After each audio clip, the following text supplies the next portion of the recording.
Olá, hoje é sexta-feira, 4 de fevereiro de 2022. Eu sou o Guilherme Becker e esta é a segunda edição do dia do Boletim de Notícias da DW Brasil. Confira nesta edição. Região amazônica tem aumento de 57% no desmatamento em 3 anos. A Alemanha registra recorde de quase 250 mil novas infecções de Covid-19. China e Rússia se unem contra a expansão da OTAN no leste europeu.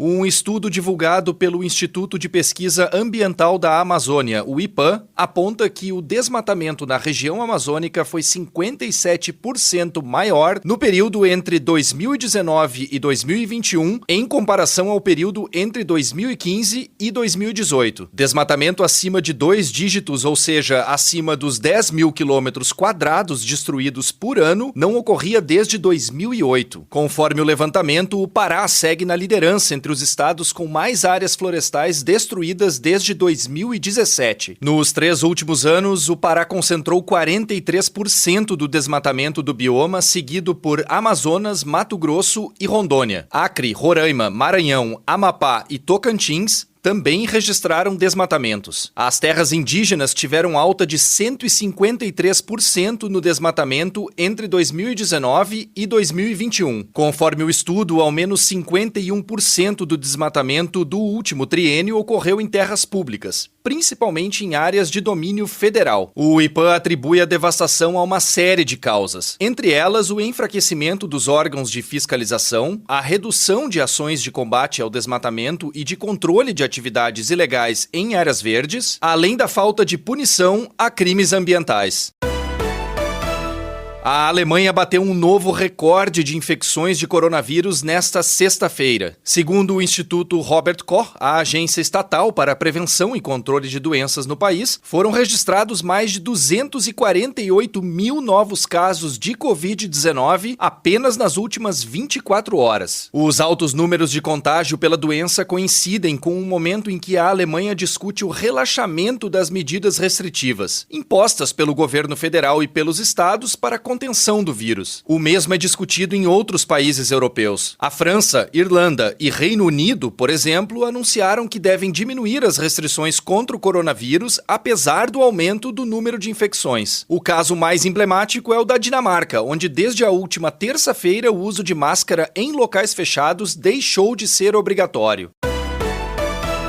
Uma lei que obriga a vacinação de todos os adultos contra o coronavírus foi promulgada nesta sexta-feira no Parlamento da Áustria e entrará em vigor neste sábado. Somente cerca de 69% da população austríaca está totalmente vacinada contra a Covid-19, uma das marcas mais baixas entre todos os países da Europa Ocidental. O baixo índice, segundo o governo, justifica a medida e as multas de até 3.600 euros que serão aplicadas em caso de violações.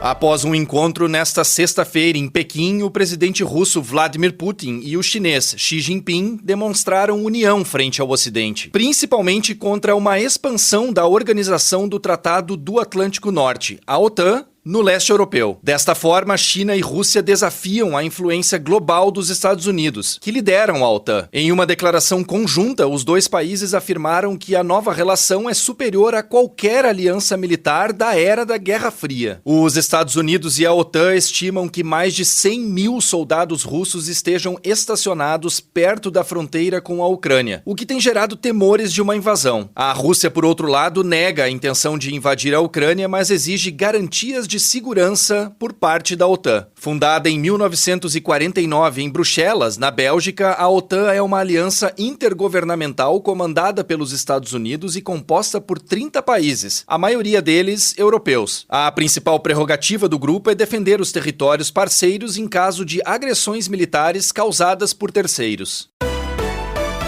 Mais de 40 países e pelo menos 150 organizações e empresas, principalmente do setor aéreo, assinaram um documento no qual afirmam estar comprometidos em atingir as metas de neutralidade de carbono da União Europeia até 2050. De acordo com a chamada Declaração de Toulouse, a indústria deve alcançar o objetivo por meio de melhores tecnologias, combustíveis sustentáveis e subsídios para inovações favoráveis ao meio ambiente. As empresas incluem envolvem principalmente fabricantes de aeronaves, mas também corporações do ramo de energia e produtores de combustíveis alternativos. A Associação de Aeroportos da Europa comentou que a declaração abre caminho para passos concretos rumo à neutralidade de carbono.